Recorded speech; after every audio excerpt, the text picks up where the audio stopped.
Cuéntanos, ¿ustedes han hecho alguna propuesta? Vamos a hablar de no solo de las ARS, vamos a hablar también de la FPR. Sí. Comencemos con las ARS. Sí. ¿Qué es lo que inquieta a la gente? ¿Ha visto?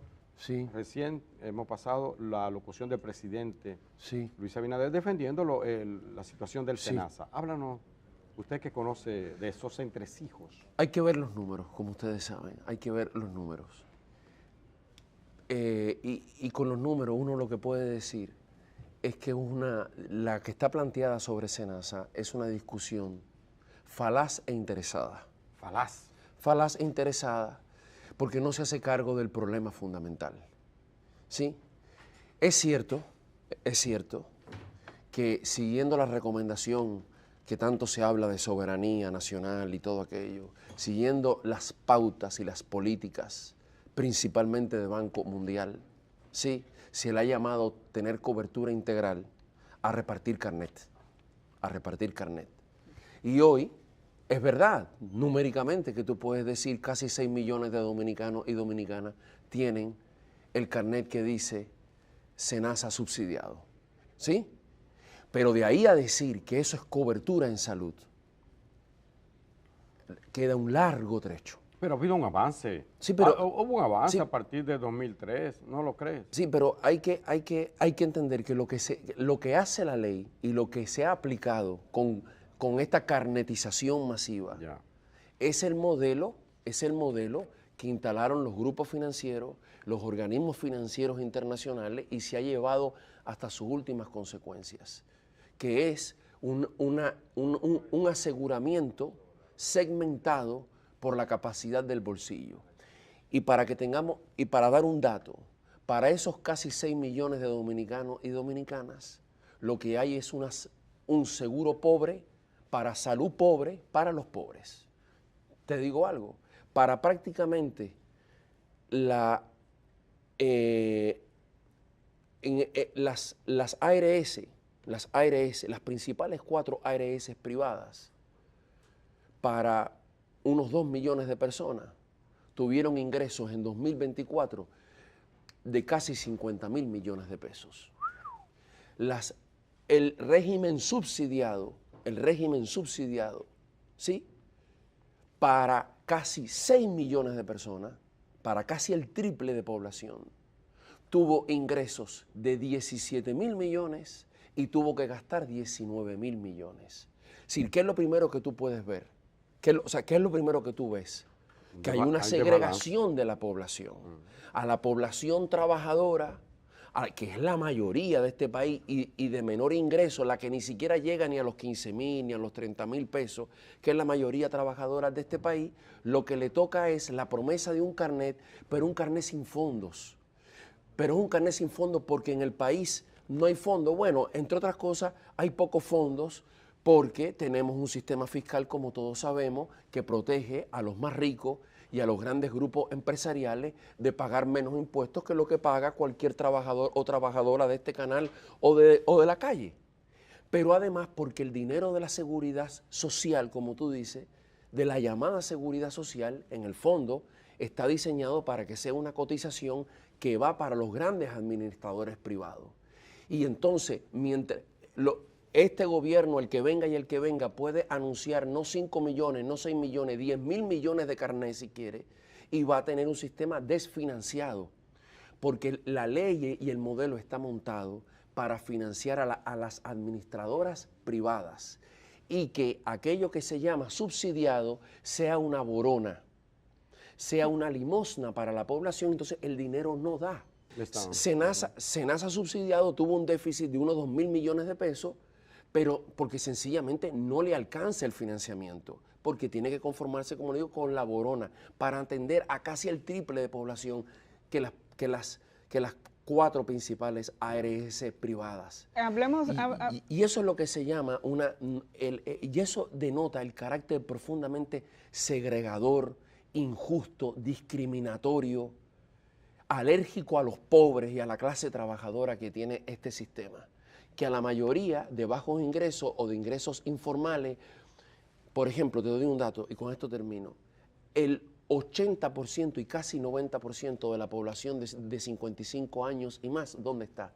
en el régimen subsidiado. Del Las Senado. ARS privadas no quieren a la población de 55 años. Hay una segregación. No la quieren, bárbara. porque para ellos significa riesgo. Y entonces significa, no te quiero aquí, porque contigo no gano dinero, pierdo dinero. Pero vamos, Matías, Sí. precisamente, vamos al tema de la ley Sí. de seguridad social 8701, correcto, ¿verdad?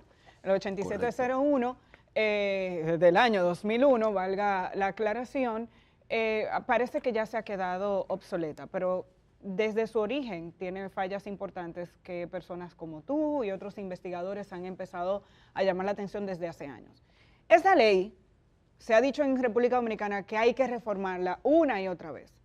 Y en estos días no solamente hemos visto reclamos con el tema de Senasa, es que la Andeclip, las clínicas privadas se quejaban y dicen que las ARS se quedan con todo el dinero. Tú hablas con médicos y dicen, pero es que a mí no me pueden seguir pagando 200 pesos, 300 pesos por una consulta después de 15 años de estudio. Sí. ¿Dónde falla la ley de seguridad social? En el aspecto de salud, que también vamos a hablar de las pensiones, ¿dónde están las principales fallas del régimen que hemos elegido y que nos hemos dado en la República Dominicana? Bueno, primero, si tú tuvieras que decir, la principal falla es que está primero diseñado para que el administrador del dinero, que es un ente absolutamente parasitario, que no genera ningún bien ni ningún servicio, no cura, no diagnostica, no produce ningún equipo, no administra nada que le atienda la salud a las personas, es el actor preferente de este modelo. Que gane dinero es el objeto y el sentido de esta ley. O sea, La ARS. pone al ser humano al servicio del administrador del dinero, de la ARS. Para hacerlo, hace varias cosas. Primero, segrega a la población. Segrega a la población. Yo no quiero bregar con la mayoría. Ni viejo ni enfermo. Yo no quiero a la mayoría trabajadora de bajos ingresos del país, no quiero a la mayoría de la informalidad, no quiero a las personas de 55 años ni personas mayores, no quiero a los niños tampoco. No quiero a nadie con una enfermedad, que venga con una enfermedad, con una condición de salud, a alguien con discapacidad. Así, no porque si quiero. tú tienes una precondición, es Sí. como que tú, como ser humano, tú tienes que estar reseteado. Totalmente, es la segregación de la población. Y es que un Estado que está además con una insuficiencia fiscal porque los propios mayores grupos económicos la cantidad de exenciones impositivas llegan a los 300.000 millones de pesos, no pagan los impuestos que deben, y para esa población esa ley lo que les ofrece es el famoso seguro subsidiado, que es una boronita. Lo otro que te dice, lo otro que te hace es que, bueno, yo me voy a quedar con esta población que es empleada formal, que tiene un ingreso fijo mensual, que me garantiza un flujo de caja a mí. Entonces, ¿qué es lo que hicieron? Para yo cubrirles, yo necesito que me hagan un plan, el famoso plan básico. Y ese plan básico, ¿qué es lo que te dice? Tú solamente te puedes enfermar de esto. Y tú solamente puedes necesitar tal tratamiento y tal medicamento, y hasta aquí. Todo lo que no está en esa lista, a mí lo que me dan los indicadores es que me va a hacer gastar más dinero, y por lo tanto mi ganancia se va a ver perjudicada. Y eso es lo que la gente recibe cada vez que no te cubre, aunque tengas un cáncer, aunque Pero tengas yo te una decía enfermedad cruel. de la ley. Sí voy. Okay. Eso, o sea. Recuerda que nuestro tiempo es. Lo primero que entonces te establece el famoso catálogo, y con eso obliga a todo aquel que pueda pagar a pagar por el famoso plan complementario. El copago. Y el plan complementario, por lo tanto, es una ley que lo que te genera, que lo que te obliga es a que tú tengas que pagar más y más y más, y vas a tener la atención en salud que tu bolsillo te permita. Por lo tanto, puede ser social. Esto no es social. Esta es una salud dependiendo del bolsillo. ¿Y quién la sufre? Señores, el 70% de la clase trabajadora de este país gana de 30.000 pesos para abajo. Cada vez que uno dice, las ARS privadas se han llevado 80.000 millones de pesos para la casa, y la gente va al médico o a la clínica o a la farmacia y le dicen no te cubre, es una aberración, es una inmoralidad, porque a la persona que es la que tiene que estar protegida para que su capacidad financiera y lo poco que tiene no esté en riesgo ante cualquier padecimiento, no la protege, y a quien protege es la ganancia de los privados. Y a la mayoría que está en el subsidiado le da la borona. ¿Qué significa eso? Cuando se habla tanto de la salud y declaran que tienen la preocupación por qué pasa con los hospitales públicos, ¿cómo se están financiando los hospitales públicos? Con la mitad del dinero que dice la Ley de Estrategia Nacional de Desarrollo, que para este año debería ser un 4.5% del PIB que debería tener la salud, tiene menos del 2% del PIB. 1.9. Sí, y cuando tú le dices que el hospital tiene que recibir a esa mayoría poblacional, que lo que tiene son la tercera parte de lo que se llevan las ARS privadas, y con eso tiene que atender a la gente y darle todos los servicios, tú no solamente estás sometiendo a la población a no tener cobertura, no solamente estás sometiendo a SENASA a que quiebre, que es lo que quieren vender, porque las ARS quieren manejar SENASA. Las ARS quisieran tomar toda esa población que está en SENASA como contribuyente, pero también quieren a los que están en el subsidiado y recibir ese dinero limpiecito del Estado, sino que además estás condenando a los hospitales públicos a la quiebra constante, a la quiebra crónica. Es un sistema perverso que destruye el sistema de salud, destruye a la familia, destruye lo poco que la familia han juntado, su salario, su sudor, y protege ganancias multimillonarias. ¿Tú crees que todo para lo que las hay, administradoras todo lo que hay privadas pasa por un intento de adueñarse de SENASA, que SENASA colapse? Pero no hay ninguna duda. No puede ser, no puede ser que se diga que con lo que está recibiendo SENASA atienda a casi 6 millones de personas y haya tenido en el subsidiado un pequeño déficit en el año, ¿sí? Y se diga que por eso está en quiebra y haya toda esta campaña No está montada. quebrada SENASA. No puede estar quebrada. Ahora, lo que sí tiene, y quienes critican a SENASA en su administración, deberían criticar por qué la mayoría empobrecida de la clase trabajadora dominicana tiene que estar cubierta con un fondo que es salud pobre para pobres. Pero de eso no van a discutir. Y por eso es que nosotros decimos, aquí debería existir un seguro nacional de salud que no esté regido por el famoso plan básico, que no le diga a nadie no te cubre, que las cotizaciones de todos los trabajadores y trabajadoras, de los empleadores y del Estado vayan a ese seguro nacional de salud, que no distinga al que gana 100,000 pesos de quien gana 50, de que gana 10. Del que es joven, del que es persona mayor, que nos cubra a todos, porque nadie se enferma porque quiere. Nadie está viendo, yo me voy a enfermar hoy de tal cosa, para cargar a la administradora. Aquí la gente lo que está buscando es atención, que no someta a la quiebra a los hospitales, que no someta a la quiebra a los servicios de salud. Y entonces las personas que tengan dinero puedan sencillamente, si quieren adquirir en el mercado planes complementarios, lo hagan. Para su comodidad, están en su derecho. Pero la obligación debería ser con un seguro nacional de salud adecuadamente universal y que cubra 100%. Universal, que cubra al 100% de la población en todas las atenciones, porque la salud, artículo 61 de la Constitución, es un derecho fundamental en la República Dominicana. No es para unos sí y para otros no. No sería negocio. Y no es según tu bolsillo. No sería negocio así. Pero así no sería un negocio. Y las ARS, sobre todo las 4 grandes, necesitan que siga siendo un negocio. Cada vez que uno ve los beneficios que se llevan las ARS y que lo anuncian al final de año, y entonces tú vas a la farmacia y nada de lo que te pone un médico te cubre la farmacia, tú dices, ¿cómo es esto? Pero vamos a seguir hablando de este tema porque incluso tenemos en la mano, a ver si uno de los muchachos puede enfocar qué cámara, la de José. ¿Quién es quién en el negocio de la seguridad social en República Dominicana? Parte de ese análisis, ahí está enfocado, perfecto. Parte de este estudio, las reflexiones que estamos haciendo con Matías, pero nos queda el tema de los fondos de pensiones. Señores, ¿con qué nos vamos para la casa? El que empezó a cotizar cuando empezó la ley de seguridad social, ¿puede estar tranquilo? La CISARRIL, doctor Seara Hatton, ha hecho una propuesta y quería escuchar tu parecer. Él habla de una per cápita diferenciada. porque resulta, amigos, que hay algunas ARS que tienen solo una mayoritaria, extraordinariamente mayoritaria, la cantidad de afiliados de jóvenes, que no gastan nada prácticamente, y otra, como la pública, que se le va a la mayoría del presupuesto en gente ya enferma, mayor de edad. Por eso plantea una per cápita diferenciada. Me gustaría tu explicación o tu visión sobre esto. Lo que se está proponiendo, y es comprensible porque aún con la mejor voluntad, bajo esta ley no hay salida. Bajo esta ley no hay salida.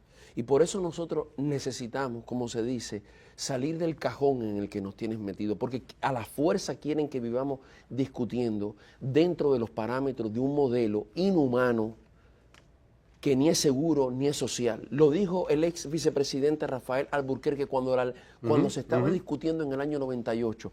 Yo recuerdo aquí no se está discutiendo, yo no estoy contra el mercado, contra la participación de los privados en cualquier actividad social, pero aquí no se está hablando de seguridad social, aquí se está hablando de un negocio seguro. Business. Entonces, dentro de esta ley no hay salida. Entonces, cada vez que se está discutiendo una nueva cobertura, ha pasado con las resoluciones anteriores. Ahora Cisarril plantea que hayan una serie de atenciones que son atenciones de carácter primario, más vacunas, cosas por el estilo, el seguimiento a las personas diabéticas, el seguimiento a las personas hipertensas, pero cuando tú vas a la tabla, al cálculo, que dicen que son unos pesitos, son 5.700 millones de pesos más al año para las ARS. Y fíjate el conflicto que hay ahora. El conflicto que hay ahora es entre las ARS que tienen el porcentaje menor del mercado, ¿sí? Y las ARS grandes. Cuando digo grandes significa Primera, que es de Humano, Mafre, que era Palic, VHD, Universal, Grupo Popular y Futuro. Las más pequeñas dicen es que si aumentan, como tienen a la mayoría de la población, se van a llevar todavía una tajada más grande del pastel, y ese fue el inserto que salió la semana pasada en el periódico. ¿Quién puede pagar en este país 4 páginas a full color en todos los periódicos de circulación nacional para hablar contra eso? Bueno, la disputa entre ARS por quién se queda con una nueva parte del bizcocho que se está proponiendo. Pero el punto es ese: cada vez que se habla de una cobertura nueva, cobertura significa, en definitiva, no qué va a recibir las personas y los seres humanos, cuánto dinero van a recibir o no la ARS y cuánto quieren recibir. Y en esa tabla hay que calcularles de por sí.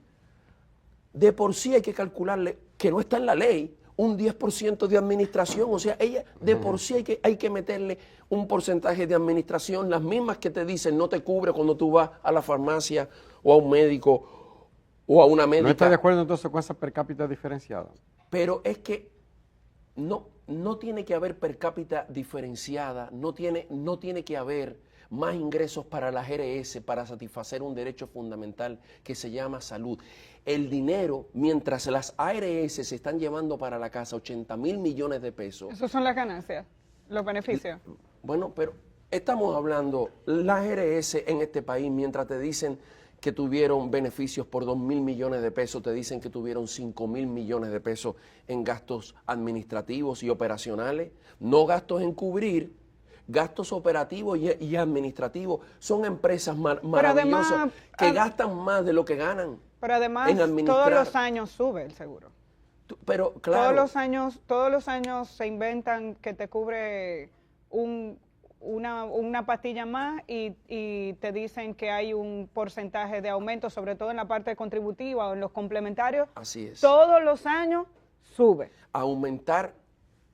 Y ni hablar que las personas cuando quieren agregar o a su papá o a su mamá o a alguien, tienen que pagar el 100% de la cobertura de esa persona. Es decir, cada resolución en nombre de aumentar alguna cobertura, como si fuera un regalo que nos dan, porque es una mirada asistencialista, no de derecho, es para explicar un aumento de lo que la gente tiene que pagar. Y ese aumento significa más ganancia para las ARS. Matías, nos queda poco tiempo. Sí. No hemos hablado de la AFP. AFP. ¿Quién es quién en el negocio de la seguridad? En ese documento, lo que hemos empezado a explicar y a mostrar es una información que no se discute.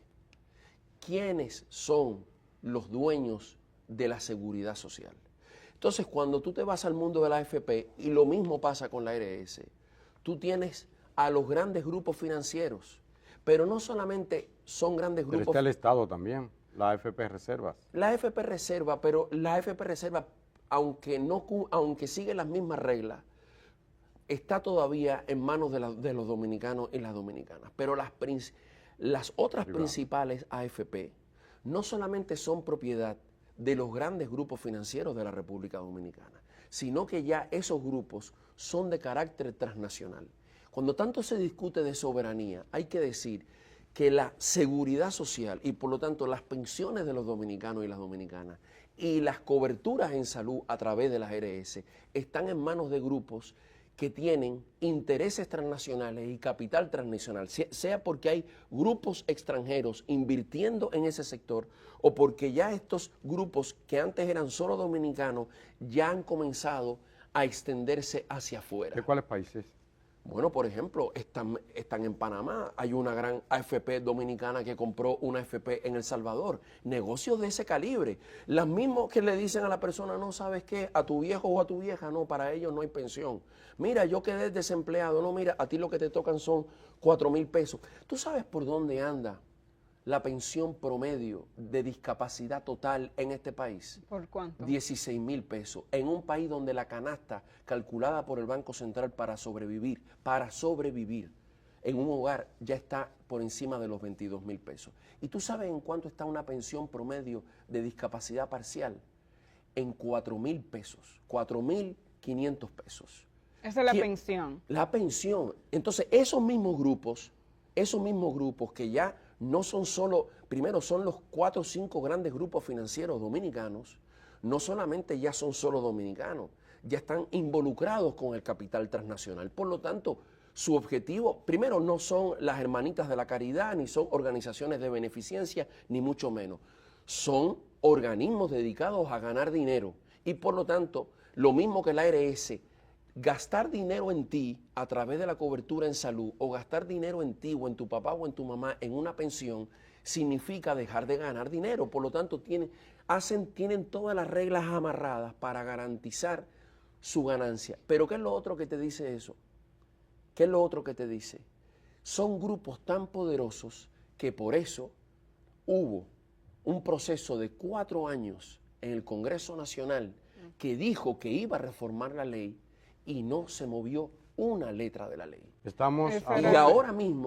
Y ahora mismo se inició un proceso y ese proceso, lo que se está opinando es que con estos actores de por medio, ¿a dónde va a llegar? Es decir, por ejemplo, tú tienes las AFP van a la comisión bicameral y no van a decir nada. ¿Y cuál es el mensaje de que no vayan a decir nada? Nosotros no tenemos nada que Matías, discutir con el Congreso. Que nos quedan 2 minutos, precisamente. O sea, por ahí va mi pregunta. Se ha hablado otra vez de un proceso en el Congreso Nacional. ¿Qué limita en este momento que se reforme la ley? ¿En qué situación estamos en este momento? Perdón, Matías, sí. y para que concluya Sí. ahí mismo, ¿y qué hacer? ¿Qué puede hacer la ciudadanía frente a esta situación? La ley de seguridad social, primero, ya lo hemos dicho, no es de seguridad social porque es una ley que desprotege a las personas y a las familias y asegura las ganancias de las ARS y las AFP y tiene a la mayoría empobrecida de este país en un régimen subsidiado, desfinanciado y somete a la quiebra al sistema de salud, para empezar. Segundo, ¿por qué no cambia? ¿Y por qué todas las resoluciones son siempre para asegurarle más ingresos a las ARS o a las AFP como el famoso capital diferenciado? Porque la ley está en las garras de las ARS y de las AFP, que son propiedad de los grandes grupos financieros de este país, que en el caso de las AFP además son los que le prestan dinero al Estado. O sea, tienen al Estado como un deudor, por lo tanto tienen un poder político, tienen poder económico y tienen poder político. La ley debería cambiar para, no solamente para asegurar seguridad social, sino para que responda a la Constitución, pero además para que responda al interés nacional. ¿Pero en qué estamos? ¿En qué estamos en el Congreso? ¿En qué punto estamos? Estamos en un punto en el que están unas propuestas que los congresistas retomaron de la comisión bicameral anterior y está el proyecto que la Coalición por la Seguridad Social Digna presentó. Exacto. Pero eso no se mueve porque te puedo contar la experiencia. En el cuatrienio anterior incluso participamos durante un año entero de una de las 13 mesas de diálogo presidencial que hubo para modificar la ley y no pasó absolutamente nada, porque al final en esta ley hay que tener la valentía histórica de decirle a los grandes grupos financieros, dueños de la AFP y la ARS, saben que hagan negocio con lo que hay que hacer negocio, pero la educación, la salud, las pensiones, el agua, ¿sí? Pero se está reuniendo la comisión. Son derechos fundamentales que no están para hacer negocio ni para estar en las manos de grupos financieros. Se está reuniendo la comisión. Se está reuniendo. Nosotros vamos a ir el lunes que viene. Nosotros tenemos un proyecto introducido. Pero para que esta ley, para que haya una ley verdaderamente de seguridad social, debe ser una ley que no esté en las manos de AFP ni de ARS. Debe haber un sistema de pensiones solidario, público, que le garantice a todo el mundo una pensión segura, cierta, garantizada, con un porcentaje digno y adecuado, justo, de lo que ha aportado, y un sistema de salud que le garantice a todas las personas lo que está en la Constitución. Todos los dominicanos y dominicanas tienen derecho a toda la salud. Matías. Ahora, Matías. para hacerlo solamente es si nos movilizamos, si nos unimos, porque en la élite política la correlación de fuerzas nos indica que no es verdad que se van a enfrentar con los grupos financieros dueños de la AFP y de la ARS, aunque los 10 millones de dominicanos la estén pasando terriblemente mal. Muchísimas gracias. Gracias por tantas verdades. ¿Esto dónde Creo se que puede debe- conseguir? Ese documento está descargable en la página de la Fundación Frederick Ebert. Ok. Y además lo estamos haciendo circular. El lunes que viene vamos al Congreso, pero de nuevo, el llamado es a la movilización, porque lo que la gente está sufriendo no es por falta de dinero, es porque hay mucho dinero en manos de los grupos que se creen dueños de toda la República Matías, Muchísimas Dominicana. gracias, Señores, social. busquen ese documento, Que Matías hacen- Bosch, muchas gracias. Bye. Muchas gracias a ustedes.